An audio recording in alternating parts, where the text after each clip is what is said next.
श्रीमहागणाधिपतये नमः। सदाशिवसमारम्भां शङ्कराचार्यमध्यमाम् अस्मदाचार्यपर्यन्तां वन्दे गुरुपरम्पराम्। अपारकरुणासिन्धुं ज्ञानदं शान्तरूपिणं श्रीचन्द्रशेखरगुरुं प्रणतोऽस्मि मुदान्वहम्।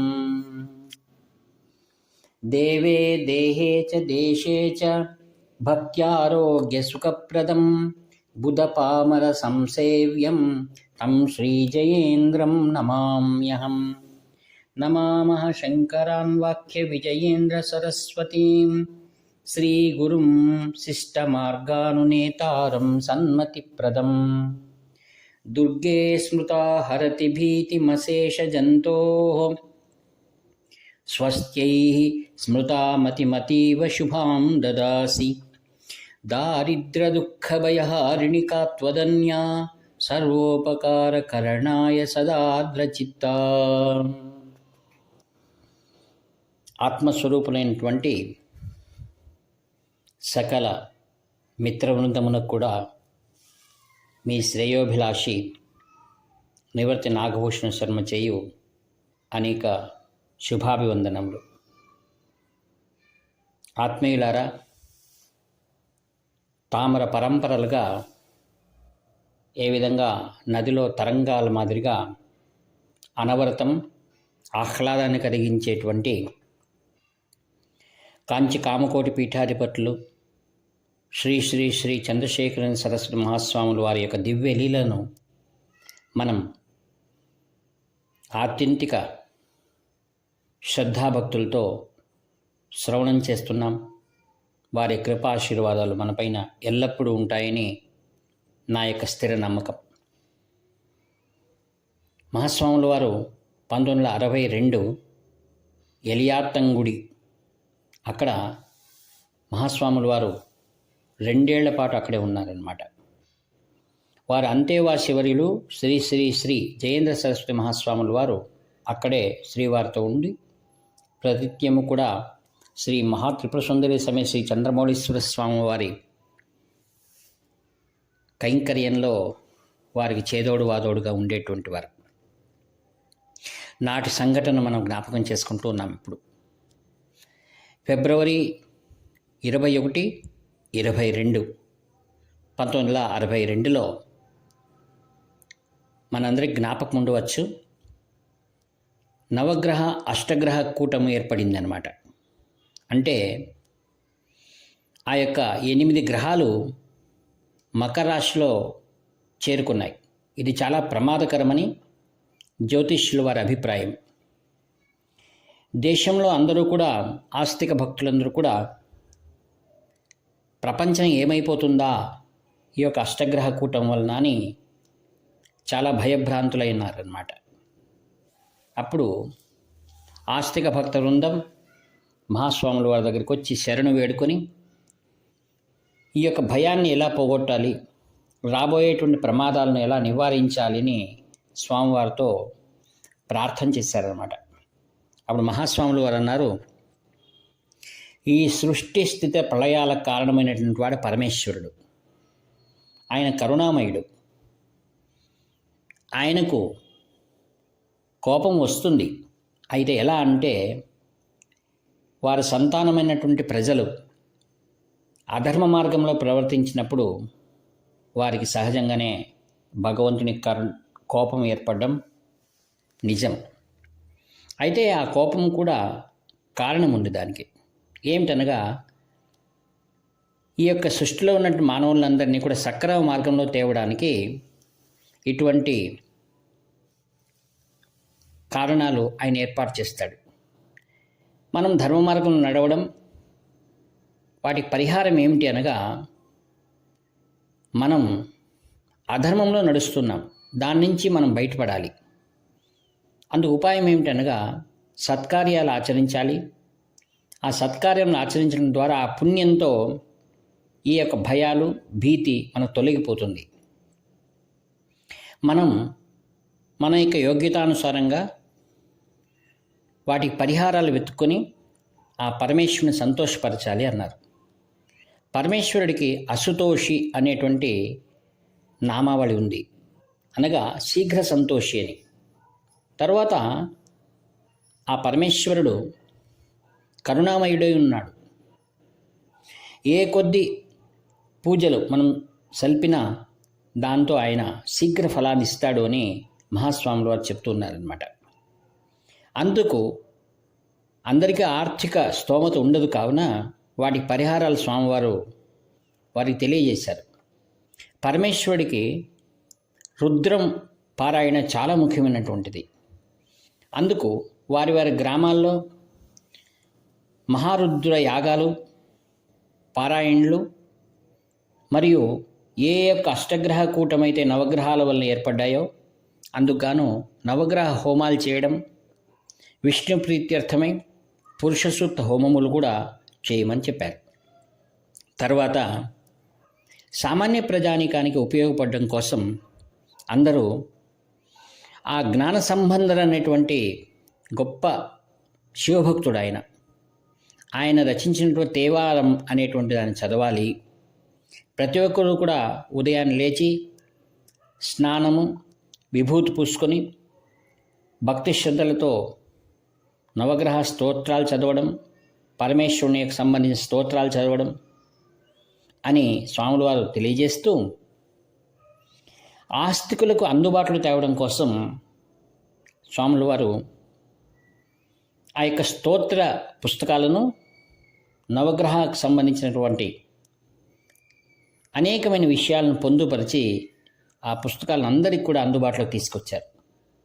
తర్వాత సంగీత విదుషీమణులను, సంగీత కళాకారులను పిలిపించి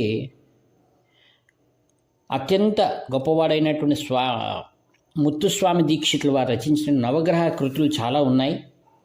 ఆ కృతులన్నింటినీ కూడా మీరు దేవాలయాల్లో పాడండి. దానివల్ల తప్పకుండా లోకంలో వచ్చినటువంటి ఈ యొక్క అష్టగ్రహ కూటం వలన ఏర్పడినటువంటి అశాంతి తొలగి లోకంలో సుభిక్షం మరియు ఆ గ్రహాలన్నీ కూడా మనకు అనుగ్రహం కలిగిస్తాయని సాక్షాత్ గురుదేవుడు అయినటువంటి కాంచి పరమాచార్య స్వామి వారు తెలియజేశారనమాట. లోక కళ్యాణం అయినటువంటి ఎటువంటి సందర్భంలో అయినా కంచి కామకోటి పీఠం సమాజానికి చాలా దగ్గరలో ఉంటుందన్నమాట. మరియు మహాస్వాముల వారు అనేక విద్వత్ సభలు చేసేటువంటి వారు. ఆ సదస్సుల ద్వారా జ్ఞాన మార్గం ద్వారా అందరికీ కూడా సన్మార్గాన్ని చూపించేటివారు ఆయన. ఒక చిన్న ఘటన మనం చెప్పుకుంటే ఇంకా బాగుంటుందని అనిపిస్తుంది. ఎటువంటి వారైనా కూడా కించిత్ ఆశాపాశములకు లోనవడం సహజం. దీన్ని అజ్ఞానం అని అంటారనమాట. అందుకు తగిన ఒక కథను మనం ఇక్కడ విందాం. కాంచి మహాస్వాముల వారిని దర్శించుకోవడానికని పరిసర ప్రాంతంలో ఉన్నటువంటి అనేకమైన భక్తులు ఎల్లప్పుడూ వచ్చేటువంటి వారు. అందులో అనేకమైన శాస్త్రాల్లో అధ్యయనం చేసిన వారు, వేద పండితులంతో అది నిత్య నూతనంగా వచ్చేటువంటి వారు. వచ్చిన వారినందరినీ కూడా స్వాముల వారు యథోచితంగా ఆశీర్వదించి వారికి తగిన పారితోషికాలు ఇచ్చి శాలువలు కప్పి వారిని అందరినీ సంతోషపరిచి దీవించి పంపించేవారు. కాంచీనగర సమీపంలో ఉన్నటువంటి ఒక వేద పండితుడు, ఇక్కడ పేరు మార్చి చెప్తున్నాను, ఆయన పేరు రాజశేఖర శాస్త్రి గారని. చాలా గొప్ప పండితుడు ఆయన, వేదంలో నిష్ణాతుడు. ఆయన కుటుంబంలో ఆయన అల్లుడు కూడా గొప్ప వేదంలో కీర్తి గడించినటువంటి వారు. ఇట్టి శ్రేష్టమైన కుటుంబం వారు ఒకసారి మహాస్వాముల వారి దర్శనానికి వచ్చినప్పుడు స్వాముల వారు వారిని ఆశీర్వదిస్తూ అక్కడ ఒక బుట్టలో, చాలా అందమైన ఒక బుట్ట ఉంది, వెదురు బుట్ట, దాంట్లో ఫలాలు పెట్టి ఆయనకి ఇచ్చాడు. రాజశేఖర శాస్త్రి గారు దాన్ని తీసుకుని, ఆయనకేమనిపించిందంటే స్వాముల వారి స్పర్శ నుంచి వచ్చింది కదా ఈ యొక్క బుట్ట, దాన్ని తీసుకొని వెళ్ళిపోదాము అనిపించింది అతనికి. సామాన్యంగా మహాస్వాముల వారి నుంచి ఏదైనా స్పర్శతో వచ్చిన దాన్ని తీసుకోవాలని కొందరు ఇష్టపడుతుంటారు. ఒక్కొక్కసారి స్వాముల వారు దీవించి పాదుకులు ఇస్తుంటారు కొందరికి, కొందరు రుద్రాక్షలు ఇస్తూ ఉంటారు, కొందరికి స్ఫటికమణి ఇస్తూ ఉంటారు. ఈ విధంగా చాలామందికి వారి నుంచి వచ్చినటువంటి ఏవైతే వస్తువులు ఉంటాయో వాటిని బాగా చక్కగా దాచుకొని ప్రతినిత్యం కూడా పూజల్లో పూజించుకుంటూ వారి యొక్క వాస్తవ్యము సన్నిధానాన్ని వారు అనుభవించి సంతోషపడేటువంటిది సహజం అది. అయితే ఈయనకి ఎందుకో ఆ బుట్ట తీసుకొని పోవాలి అనిపించింది. సరే, పళ్ళతో పాటు దాన్ని ఎవరు చూడకుండా దానిపైన వస్త్రం కప్పి చక్కగా జారుకున్నాడు మఠం నుంచి. ఇంటికి వెళ్ళిపోయిన తర్వాత ఆయన భార్య అడిగింది, ఏమంటే మీరు బుట్ట కూడా తీసుకొచ్చేసారే అని. అవును, తెచ్చేసాను అన్నాడు సార్. తర్వాత ఒక అరగంటకు వాళ్ళ అల్లుడు కనపడి, ఏమిటి పండ్లు తీసుకొచ్చారు, బుట్ట కూడా తీసుకొచ్చారు, అది బుట్ట మఠంది కదా, వాళ్ళని అడిగి తెచ్చుకోవాలి కదా మనము అన్నారు. అవును, తెచ్చేసాను అని అలా అనేసారు. అంతే. కొద్దిసేపు ఎవరు ఇంకేం చెప్పలేదు. పెద్దవాడు, ఇంటి యజమాని, ఏం మాట్లాడడానికి వస్తుంది. కొద్దిసేపు అయిన తర్వాత ఆయన యథాప్రకారం భోజనాలు ముగించుకొని రాత్రి భోజనం చేసి పడుకున్నారు. ఆయన తన దగ్గర ఆ బుట్టను పెట్టుకొని ఆలోచన చేస్తున్నారు. అవును కదా, నేను చేయడం తప్పే, అక్కడ పెట్టి రావాల్సింది, ఎందుకో నాకు ఈ మోహం కలిగింది అని అనుకున్నవాడు అప్పుడప్పుడు దాన్ని చూస్తూ రాత్రంతా పాపం నిద్ర లేకపోయింది ఆయన. మళ్ళీ తెల్లవారితో అనిపించింది, స్నాన సంధ్య అనుష్ఠానాలు అయిన తర్వాత ఈ చేసిన పొరపాటును సర్దిద్దుకోవాలని దాన్ని బుట్టను యథాప్రకారం మఠానికి ఇచ్చేసేయాలా, ఎలా తీసుకువెళ్ళాలి అని ఒక చిన్న సంచిలో పెట్టుకొని తీసుకొని వెళ్ళి ఎవరు చూడకుండా ఎక్కడైతే బుట్టలు ఉంటాయో అక్కడ పెట్టేద్దాము అని ఆలోచన చేస్తూ ఉండగానే స్వాముల వారు మఠం నుంచి ఎదురుపడ్డాడు. ఆయన మహాస్వాముల వారు చూసి, ఓ రాజశేఖర శాస్త్రి గారు, రండి రండి రండి, ఇప్పుడు పూజ మొదలవుతుంది, మీరు కూడా పూజలో పాల్గొనండి, నా దగ్గరే కూర్చోండి అని కూర్చోబెట్టుకునేసారు. ఆ తర్వాత పూజలో కూర్చున్న తర్వాత చంద్రమౌళీశ్వరి పూజ అయింది. ఎప్పుడు ఈ బుట్టను అక్కడ పెట్టి రావాలి పాపం ఈయన ఆలోచనలో ఉన్నాడు, పూజను గమనించడం లేదు. తర్వాత ఏమైంది, పూజ అయిన తర్వాత స్వాముల వారు తీర్థ ప్రసాదాలు ఇస్తారు, లోపలికి వెళ్ళిపోయారు. మొట్టమొదటిసారిగా తీర్థం ఇవ్వాలి, ముఖ్యంగా వేద పండితులకి ఇస్తారు. ఈయన ఎప్పుడు బుట్ట పెట్టి రావాలి, జనమంతా చూస్తున్నారు, ఏం చేయాలని ఆ పాపం ఆలోచనలో ఉన్నాడు. ఆయన కంగారుగా ఉన్నాడు. స్వాముల వారు పిలిచి ఆయనకు తీర్థం ఇస్తూ ఆ తర్వాత ఒక బుట్టను తెప్పించారు. అంటే ఈ మధ్యకాలంలో ఆయన ఏం చేశాడు, ఆ బుట్టను తీసుకు ఒక పక్కన పెట్టి వచ్చేసాడు.